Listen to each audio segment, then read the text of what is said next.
Europe Matin jusqu'à 9h, c'est avec Pierre de Villeneuve. Le Made in France, comme chaque matin. Bonjour Anissé Mbida. Bonjour Pierre.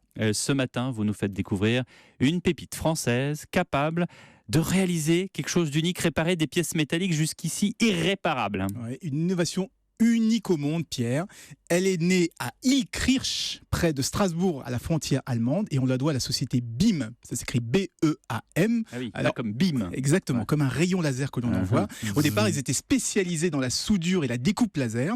Un jour, ils ont eu l'idée de faire passer leur poudre de métal dans un microtube et de faire fondre le laser une fois qu'il arrive à l'extrémité. Mais bien sûr. Et ça permet quoi ? Eh bien, ça permet de souder des minuscules morceaux de métal. Et si on répète l'opération des milliers de fois, micro-soudure après micro-soudure, eh bien, on peut réparer une pièce qui a été usée, on peut boucher un trou, ou même carrément créer une pièce de zéro. Et pour se faire une idée, on a mis la vidéo sur europe1.fr. Ah, mais en fait, c'est de l'impression 3D. Exactement, hein, mais avec du métal, et surtout l'avantage de pouvoir modifier une pièce qui existe déjà. Il n'y a que 2 entreprises au monde qui savent le faire.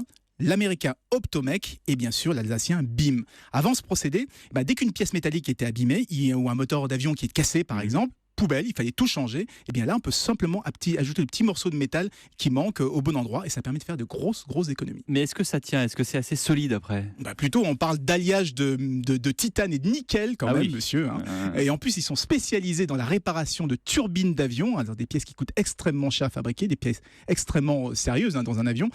Donc si c'était pas solide, ils auraient de gros problèmes. J'en profite quand même pour rappeler que l'impression 3D a été inventée au même moment en France et aux États-Unis, c'était en 1984.